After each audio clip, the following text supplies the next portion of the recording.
आणि लग्नाच्या आदल्या दिवशी त्या ठिकाणी दारामध्ये बोकडांची दावण बांधली. आणि वडिलांना प्रश्न केला, बाबा ही बोकडं या ठिकाणी का बांधली आहे?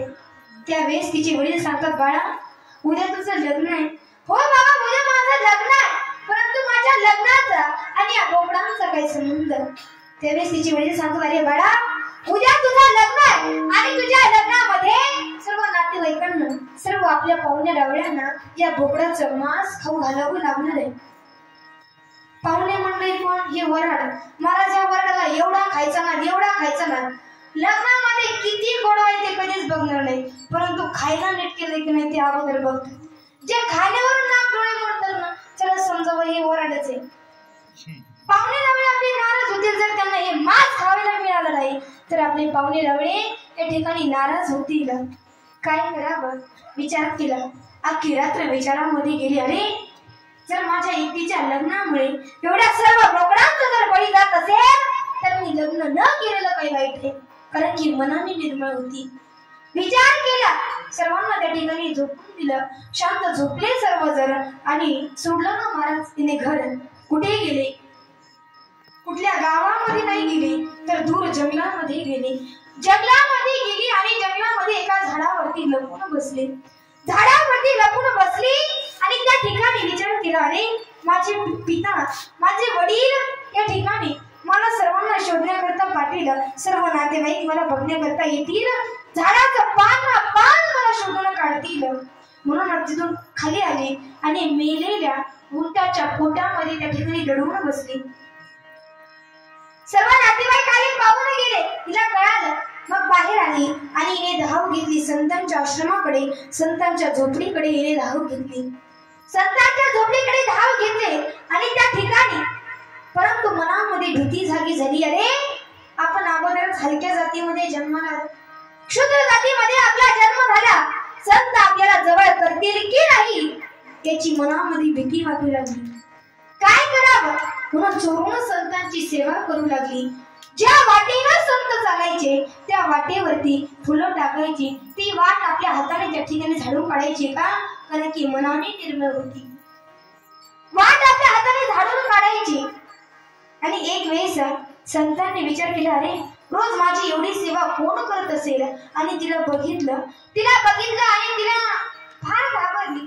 एवढी घाबरली आणि म्हटली, माफ करा, या ठिकाणी सेवा करावी एवढाच उद्देश, त्याच्या पाठीमागे माझा दुसरा कुठलाही स्वार्थ नव्हता. तिच्या निर्मळ मनाची चाचणी त्या ठिकाणी झाली. आणि संत तिला सांगतात, कधी कधी आश्रमावरती येत जा. त्या ठिकाणी प्रवचन ऐकू लागली, कीर्तन ऐकू लागली. तिला ज्ञान त्या ठिकाणी प्राप्त झालं, कारण की थोडं कानावरती पडू लागलं आणि तोंडातूनही बाहेर चांगलं पडायला लागलं. ज्ञान तिला त्या ठिकाणी प्राप्त झालं. आणि एक वेळेस संत तिच्याकडे आले आणि तिला म्हटले, अगं शबरी, तू एवढी भाग्यवान आहेस की ज्या जगाच्या मालकाच्या भेटी करता मी चाललो, तो जगाचा मालक तुला भेटण्याकरता या ठिकाणी येईल. कधी येईल, काही येईल सांगू शकत नाही, पण मी गेल्याच्या नंतर आणि तू मरणाच्या अगोदर इथं फक्त भगवंतच येईल. रोज त्या ठिकाणी वाट बघू लागली. रोज त्या ठिकाणी वाट बघायची, हाताने आपलं अंगण झाडून काढायची. या वाटेनं माझे प्रभू रामचंद्र येतील. त्या ठिकाणी सडा टाकायची, रांगोळी काढायची, फुलांचा सडा त्या ठिकाणी करायची, सजावट करायची. अगदी ज्याप्रमाणे 22 जानेवारीला आपण आपल्या गावामध्ये कार्यक्रम केला होता का? 22 जानेवारीला काय होतं? 22 जानेवारीला अयोध्येमध्ये प्रभू रामचंद्रांची मूर्ती स्थापना होती. 22 जानेवारीला ज्याप्रमाणे सर्व गावागावांमध्ये, वाड्यावाड्यांमध्ये, वस्त्यांमध्ये त्या ठिकाणी प्रभू रामचंद्रांचं स्वागत सर्वांनी केलं. सर्वांनी त्या ठिकाणी स्वागत केलं, घर सजवलं, दारामध्ये सडा रांगोळी, त्या ठिकाणी पुरणपोळीचा स्वयंपाक, फटाके फोडले. अगदी त्याचप्रमाणे शबरी मातेने देखील त्या ठिकाणी प्रभू रामचंद्रांचं स्वागत केलं.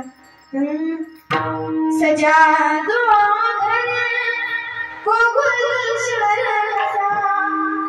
सजा दो घर को गुलशन आबाद में राम आए आबाद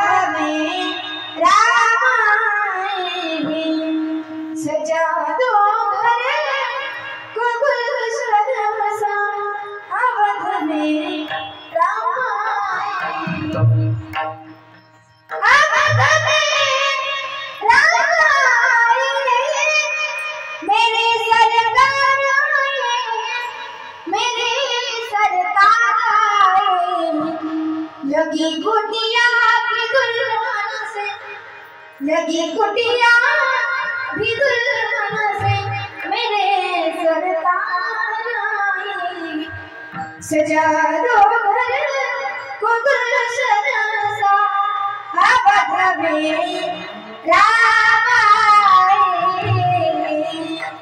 सुंदर स्वागत शबरी मातीने केलं, ज्याप्रमाणे आपण 22 जानेवारीला स्वागत केलं। मेरे झोपड़ी के बागान खुल जाएंगे आएंगे मेरी